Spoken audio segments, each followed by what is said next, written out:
पिछले श्लोक में हम लोग ने पढ़ा कि जैसे दर्पण में सूर्य नहीं आता, प्रत्युत उसका बिंब आता है। साक्षात सूर्य तो आता नहीं है, लेकिन उसका बिंब आता है। ऐसी जो हमारी बुद्धि में अविनाशी सुख नहीं आता है, जो अविनाशी सुख है, जो बताया ना कि वो सुख जो है क्या होता है, उसका बुद्धि में बिंब आ जाता है। जब हम आत्यंतिक सुख का अनुभव करते हैं, परमात्म तत्व में जब हमारा चित्त लग जाता है और सांसारिक सुख से उसका संबंध विच्छेद हो जाता है, तब हम जैसे जब सोए रहते हैं तो बुद्धि क्या हो जाती है, बुद्धि भी हमारी सो जाती है। लेकिन जब हम ध्यान में होते हैं तब बुद्धि हमारी सोती नहीं है, लेकिन बुद्धि जो है उसको पकड़ नहीं पाती है। लेकिन जैसे सूर्य का प्रतिबिंब दर्पण में दिखता है, ऐसे ही उस बुद्धि में भी एक बिंब झलकता है कि ये आनंद की प्राप्ति होगी। वो बुद्धि एक हल्का हल्का सा अनुभव करती है दर्पण के समान। तब वो जागृत अवस्था में भी जब वो जागता है, चैतन्य होता है, तब फिर वो संसार से मुक्त हो जाता है, संबंध विच्छेद कर देता है, क्योंकि उसको उस संसार में जो है फिर वो आनंद की प्राप्ति नहीं होती है। इसलिए जो योगी जन अगर एक बार लग गए तत्व की प्राप्ति में, फिर वो इस संसार में उनका कोई मोह माया अपने आप ही समाप्त हो जाता है ना। ऐसा नहीं होता कि बार बार उनको प्रेरित करना पड़ता है कि आप योग करिए, आप ध्यान नहीं किया, आप ये उनको कहता है तो वो स्वतः उसमें लगने लगते हैं निरंतर, क्योंकि उसमें उनको आनंद की प्राप्ति होती है। बुद्धि समझ जाती है कि आनंद किसमें है। वहां पे सोई नहीं है, सुप्तावस्था में भी नहीं है, लेकिन वो स्वतः साक्षात रूप से वहां नहीं है, लेकिन बिंब रूप से वो है और उसने सब चीज को कैच कर लिया और जिससे वो पकड़ पाई। तो ध्यान योगी तत्व से चलायमान क्यों नहीं होता, इसका कारण आगे के श्लोक में और भगवान बता रहे हैं। यम लब्ध्वा चापरं लाभं मन्यते नाधिकं ततः यस्मिन् स्थितो न दुःखेन गुरुणापि विचार्यते। यम लब्ध्वा चापरं लाभं मन्यते नाधिकं ततः। मनुष्य को जो सुख प्राप्त है, अभी जो हमें सांसारिक सुख प्राप्त है ना, सब सुविधाएं हैं हमारे पास, उससे अधिक सुख दिखता है। अगर उससे अधिक कहीं सुख दिख जाए तो क्या होगा, तो उसके लोभ में आकर विचलित हो जाता है ना। अगर आप अभी छोटे से मकान में रह रहे हैं और आपको कोई कहे कि इतने ही रुपए में आपको बहुत बड़ा मकान मिल जाएगा, तो आप घर से उसको छोड़ के आप सोचेंगे क्यों ना बड़ा लेगा, है ना। या जैसे कोई अपने मेड, आपका कोई मजदूर कोई काम कर रहा है और उसको 500 रुपया मिल रहा है, लेकिन दूसरी जगह पता चले कि उसको तो 1000 रुपया मिलेगा इतना काम करने में, तो आप क्या छोड़ के वहां पकड़ लेगा। ऐसे होता है ना कि जहां आदमी को लगे कि ज्यादा लाभ है, वहां उधर तुरंत लोभ में आकर वो विचलित हो जाता है, वो छोड़ देता है। और अगर उतने ही समय में दूसरी जगह पर उसको ज्यादा रुपया मिले तो वहां भी छोड़कर फिर दूसरी जगह चला जाएगा। तो क्या होता है कि ऐसे ही जैसे मनुष्य लालच में आकर, लोभ में आकर एक काम छोड़कर दूसरे काम में चला जाता है जहां उसको ज्यादा लाभ दिखता है, तो ऐसे ही हम जब निद्रा और आलस्य में प्रमाद का तामस सुख प्राप्त कर रहे होते हैं, है ना, पड़े रहते हैं आलस्य में, पड़े रहो, खूब आनंद आ रहा है, उसी समय कोई आपको राजसिक सुख के लिए आह्वान करे, अरे आओ आओ चलते हम लोग कहीं बड़ा घूमेंगे और खूब अच्छा अच्छा डिनर करेंगे, लंच करेंगे और खूब आनंद लेंगे हम, तो आप तुरंत आलस प्रमाद सब भूल जाएंगे आप, क्योंकि उस तामसिक सुख से ज्यादा आपको उस राजसिक सुख में आनंद आने लगेगा, है ना, आने लगेगा ना। जब राजसिक सुख भोगते भोगते भोगते भोगते एक समय ऐसा आता है मनुष्य का सब त्याग, सब व्यर्थ, कितना भी हमने खाया फिर भी हमारे इच्छा कभी समाप्त नहीं होती, कितना भी हमने पहना फिर भी इच्छा समाप्त नहीं होती, और अच्छे की मन में कामना होती कि और अच्छा कर ले, तो जितना भी घूमे और लगता है और घूम ले, तो कोई इच्छा का अंत ही नहीं है। फिर वो ऐसा सोचने लगता है जब राजसिक सुख में रहता है, फिर क्या करता है वो, फिर सात्विक सुख की ओर अग्रसर होने लगता है, क्योंकि उसको सात्विक सुख में ज्यादा आनंद आता है।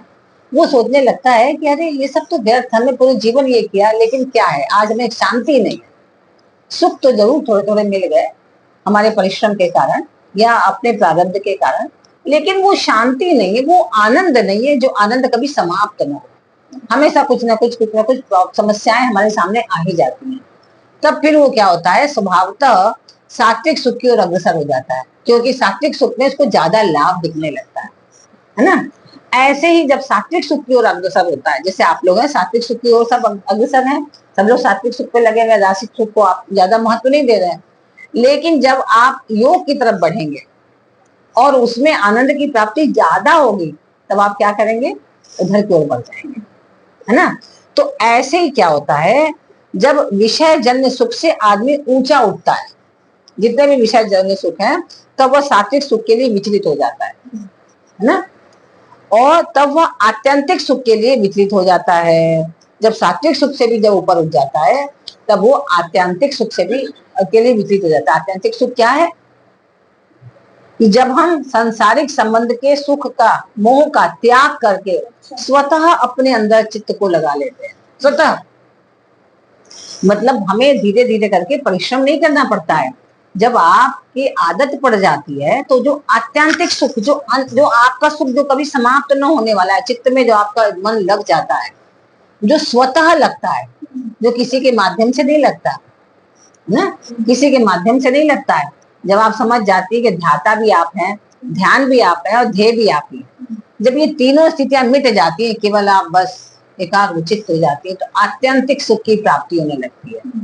तो क्या होता है कि उस आत्यंतिक सुख की ओर फिर मनुष्य अग्रसर होने लगता है, सात्विक सुख से भी बढ़ जाता है आगे, फिर वो कभी समाप्त न हो। तो परंतु जब आत्यंतिक सुख प्राप्त हो जाता है, तब फिर वो विचलित नहीं होता। फिर अब विचलित नहीं होता कि मैं इससे बड़ा कुछ चाहिए, फिर विचलित नहीं होता, क्योंकि आत्यंतिक सुख से बढ़कर दूसरा कोई सुख है ही नहीं, उससे बड़ा कोई सुख है नहीं। जो सुख कभी समाप्त ही ना हो, जो आनंद कभी समाप्त ही ना हो। हम लोग अभी जितना भी सुख का भोग कर रहे हैं, वो सब सुख समाप्त होने वाले हैं ना, है ना। चाहे कुछ भी आप देख लीजिए, ये शरीर समाप्त होगा, ये शरीर अस्वस्थ होता है तो कितना दुख देता है। इसी शरीर का जब हम भोग कर रहे हैं, जब बालक थे तब तो पता ही नहीं था कि कोई पैर में दर्द या घुटने में दर्द या कोई माथे में दर्द कुछ होता था, नहीं होता था ना। लेकिन जैसे जैसे बड़े हुए, बहुत सारे रोग भी होने लगे, तो ये शरीर ने आपको दुख दिया। अगर थोड़ा सा सुख दिया तो बहुत सारा दुख भी दिया। तो ऐसे ही हर भोग है, जितने भी संसार के भोग हैं, वो सुख देते हैं आपको क्षणिक, लेकिन दुख देते हैं उससे ज्यादा। लेकिन हम मनुष्य समझ नहीं पाते, है ना, उसको समझ नहीं पाते कि इसमें दुख कितना है, तो हम उसमें जो है लगे रहते हैं। तो आत्यांतिक सुख में सुख की हद हो जाती है। ध्यान योगी को जब ऐसा सुख मिल जाता है, तो फिर वो इस सुख से विचलित नहीं हो सकता। तब वो विचलित होना नहीं चाहता, क्योंकि वो जो है उसके आगे कुछ है ही नहीं और न उसका नाश है। फिर जब आप उस आनंद में, जब आप रम गए, उस आनंद में लग गए, तो फिर आपको कुछ आनंद चाहिए ही नहीं। तो यस्मिन स्थितो न दुखे न गुरुणा अपि विचाल्यते। विचलित होने का दूसरा कारण है कि लाभ तो अधिक होता है, पर साथ में महान दुख हो, तो मनुष्य उस लाभ से विचलित हो जाता है। किसी चीज में भी अगर आपको लाभ भी हो रहा है, तो लेकिन उससे बड़ा दुख भी हो आपको, तो क्या होगा। जैसे कि अगर आप किसी को 500 रुपया यहाँ मिल रहा है काम का, और कहीं पर 1000 रुपया मिलने लगे, तो आप फिर से छोड़ के जाएंगे कि चलो भाई हम वहां काम कर लेते हैं, 1000 रुपया मिलेगा। लेकिन जैसे ही वहां काम करने गए, आपने देखा कि वहां काम करने जाएंगे तो कभी भी ऊपर से नीचे गिर सकते हैं, तो लगेगा भाई हम नहीं करेंगे काम, हट जाएंगे ना, तुरंत डर जाएंगे। या कहीं ऐसी जॉब में आप कॉर्पोरेट में ही चले गए, मानिए बहुत ऊंचे पद पे चले गए, लेकिन कहा कि अगर ये टारगेट पूरा नहीं किया तो आपकी जॉब गई, और मालूम पड़े पैकेज तो दे रहे 2 करोड़ का, और आप सम्मोहित होकर तुरंत वहां भर लिए, सिक्योरिटी नहीं है, तो आप क्या करेंगे, आपका भी हमें नहीं चाहिए, है ना, तो तुरंत छोड़ देंगे। जब आप अब मालूम पड़े 2 महीने तो आपने 2 करोड़ दे दिया, लेकिन उसके बाद कहेंगे भाई नमस्कार, तो फिर उससे ऊपर कोई देने वाला नहीं, उससे नीचे आप उतरने वाले नहीं है, तो आपकी स्थिति तो बिल्कुल खराब हो गई ना, जो मिल रहा था उससे भी आप वंचित हो गए। तो आप फिर ऐसे तो क्या करेंगे कि ऐसी चीजों से आप विचलित हो जाएंगे, ठीक है, नहीं अब हमें ये नहीं चाहिए। तो जो मनुष्य, ऐसे मनुष्य जिस किसी स्थिति में स्थित होता है, वहां कोई भयंकर आफत आ जाती है, तो मनुष्य उस स्थिति को छोड़ देता है ना। परंतु यहाँ भगवान कहते हैं कि आत्यंतिक जो सुख है, उसमें स्थित होने पर बड़े से बड़े दुख भी उसको विचलित नहीं करते। जैसे प्रहलाद जी थे, भक्त प्रहलाद, जब नारद जी उनके गुरु बने और उनको शिक्षा दिया, श्री हरि श्री हरि श्री हरि, वो यही जप करते रहते थे हर क्षण, तो वो उसमें इतने प्रवेश कर चुके थे कि आत्मिक सुख में, आत्यंतिक सुख में प्रवेश कर लिया उन्होंने। तो जब उनको ऊपर से फेंका पहाड़ों से, तो वो ऐसे हाथ जोड़ के गिर गए पहाड़ों पर, कोई उनको फर्क नहीं पड़ा, उनको लगा कि सब तरफ से भगवान उनको संभाल रहे हैं। उनको क्या क्या उनको उनको कष्ट नहीं दिया, उनको सब कुछ कष्ट दिया, उनको जलाया गया, फेंका गया, सब कुछ किया गया, लेकिन उनको कोई फर्क नहीं पड़ा। क्यों? क्योंकि उन्होंने अपने शरीर और शरीर से संबंधियों से संबंध विच्छेद कर दिया, तो इसलिए उनको उस दुख का कोई आभास नहीं हुआ। ये तो प्रहलाद जी की तो बहुत पहले की बात है, बहुत पहले की बात है। लेकिन अभी आप देखिए इस कलयुग में भी जो शिवाजी के पुत्र थे सामाजी, सामाजी ने औरंगजेब को नाको चने चबा दिया था, फिर कई बार उसको पिटाई मतलब हरा भी दिया, कुछ भी कर दिया, लेकिन बाद में एक बार औरंगजेब ने किसी तरह पकड़ लिया था उनको, और पकड़ करके जेल में बंद कर दिया। उनसे कहा कि मुसलमान धर्म अपना लो, नहीं तो तुम्हें जो है हम लोग छोड़ेंगे नहीं। उनका नहीं अपनाएंगे, उनकी आंख निकाल ली, उनके शरीर से चमड़ी ऐसे ऐसे नोचते था, ऐसे ऐसे नोचते थे, और बाद में उनकी हत्या कर दी गई। तो आप सोचिए इतना कष्ट सहने के बाद भी उन्होंने क्यों नहीं उसको अपना लिया। एक तो अपने धर्म के प्रति उनकी निष्ठा निष्ठा, और फिर अपने उस ईश्वर के प्रति जो भगवान शिव के परम भक्त थे, शिवाजी भी, और ये भी भक्त थे, तो वो निश्चित रूप से आत्यंतिक आनंद में लगे हुए होंगे। नहीं तो शरीर को इतना कष्ट मिलने के बाद भी कोई कुछ स्वीकार ना करे उसकी बात, को कैसे संभव हो सकता है बताइए। थोड़ा सा कष्ट मिलने पर आदमी कहता है ठीक है भाई तुम जो कहो मान लेंगे, कहता है ना, थोड़ा सा भी कष्ट होता है। उनको इतना महान कष्ट, और इससे भी बड़ा कष्ट पढ़ा था हमने। एक सरदार थे, वो गुरु नानक जी के शायद शिष्य थे, पूरा नाम इस समय मेरे को याद नहीं, संता ऐसे करके क्या नाम था उनका। उनको पूरे वहां से हरिद्वार से कहाँ से यहाँ तक लाया था वो मुसलमान राजा। तो वो जो बाबा बैरागी थे उनके संग कितना अत्याचार हुआ, लेकिन उन्होंने क्यों? क्योंकि वो आत्यंतिक सुख में लीन थे, इसलिए वो विचलित नहीं हुए शारीरिक दुख से। नहीं तो हम सामान्य लोग जरा सा भी शरीर में कष्ट होता है तो कितने विचलित हो जाते हैं, सहन कर पाते हैं? नहीं सहन कर पाते। अब आप छोटी सी बात देखिए, जब हम लोग अपना ये पढ़ाई कर रहे होते हैं, तो गीता ज्ञान प्राप्त कर रहे होते हैं आपस में बैठ करके हम लोग, तो उस समय किसी को अपना सिर दर्द, पेट दर्द, घुटना दर्द कुछ याद रहता है? किसी को याद नहीं रहता। क्यों? क्योंकि आप संसार से एकदम मुक्त हैं, इस समय कट ऑफ हो गए। आप सारा ध्यान आपका इसमें लगा हुआ है। जब सारा ध्यान इसमें लगा है कुछ समय के लिए, तब आप बिल्कुल आप तकलीफ भूल गए। तो जब पूरा ध्यान हमारे चित्त में लग जाएगा तब हम कैसे नहीं भूलेंगे बताओ।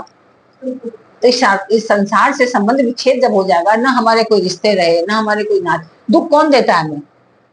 हमारे शरीर के संबंधी, जो इस पृथ्वी पर जो हमारे शरीर से संबंध रखते हैं, उन्हीं के कारण हम दुखी या सुखी रहते हैं। ऐसा नहीं कि वो हमें कष्ट दे रहे हैं, लेकिन उनके दुख से भी हम दुखी हो जाते हैं और उनके सुख से भी हम सुखी हो जाते हैं। वो हमें कष्ट दे रहे हैं, डांट रहे हैं, मार रहे हैं, पीट रहे हैं, ऐसा कुछ भी नहीं है, लेकिन उनका दुख भी हमें बर्दाश्त नहीं होता।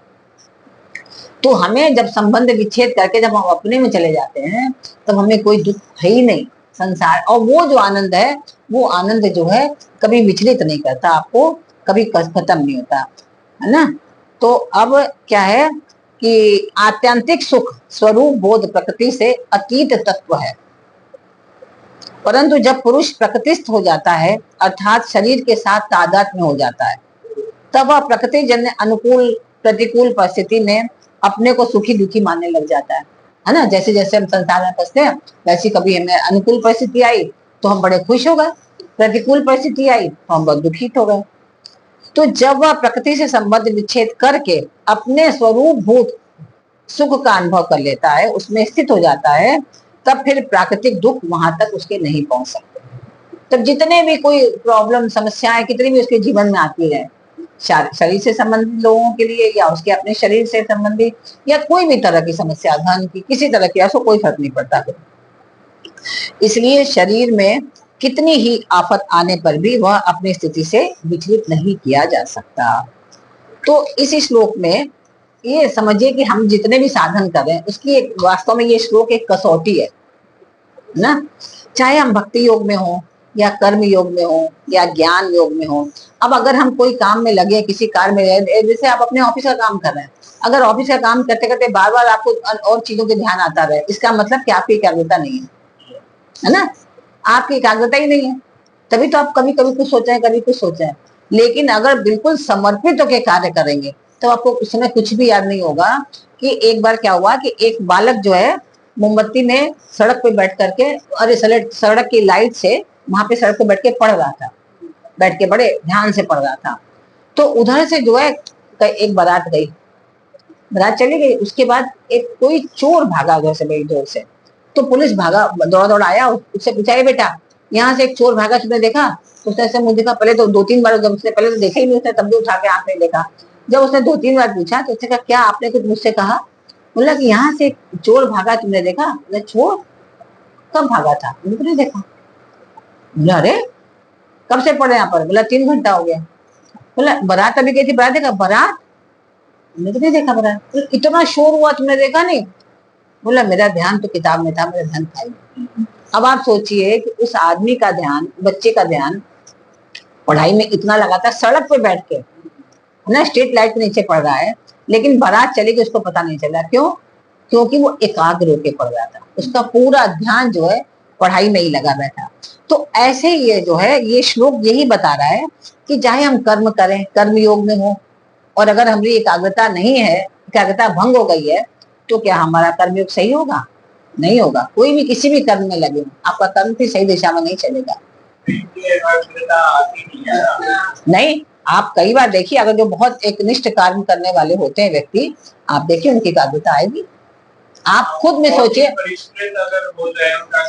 नहीं आप भी नहीं, आपका भी होता होगा, आपका भी होता होगा। आप अगर सोच विचार करिए, कभी कुछ समय तो ऐसा आता होगा कि जब आप काम करें तो एकदम एकाग्रता होगी, कभी कुछ समय तो ऐसा आता होगा। कोई काम ऐसा होता है जो टाइम बाउंड हो, हाँ, और जिसमें आपका इंटरेस्ट ना हो, जैसे आप स्कूल का टाइम टेबल बनाते हैं, हाँ, टाइम टेबल एंड में ना क्लैश हो जाते हैं, तो वो होता है कि वो क्लैश तभी दिखते हैं अगर तुम्हारा माइंड एकदम फोकस होता है, नहीं वो क्लैश होते हैं, एक बंदा 2 मिनट में, तो वो करते करते तुम्हें दोपहर को लगी 6-7 बजे, मुझे अंधेरे का पता नहीं चला कि अंधेरा बाहर हो गया, कि तब मुझे ये था कि अगर 1 मिनट के लिए मेरा ध्यान हटेगा तो वो टाइम टेबल गड़बड़ हो जाएगा।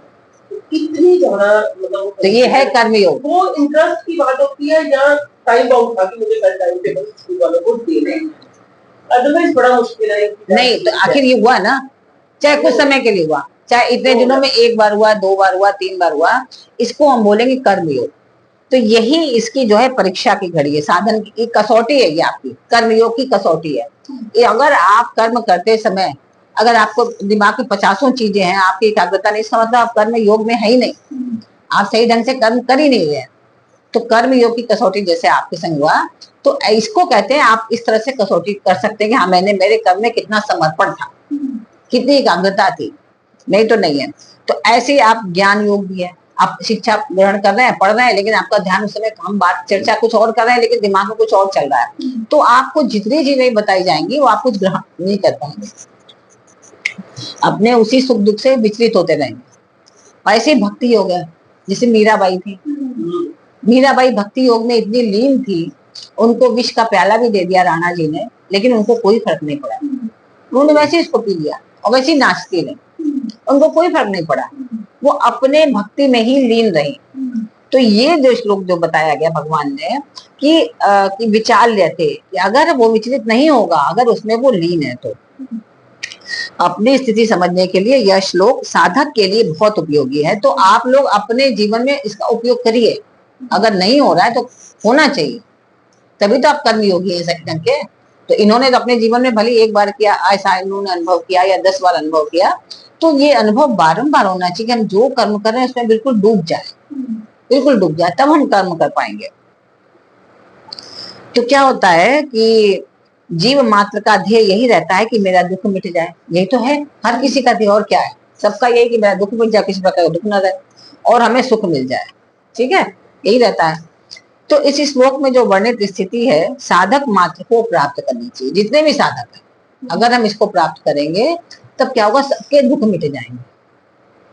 कैसे जाएंगे दुख? जब जिस कार्य को भी हम करें बिल्कुल समर्पित होकर करें।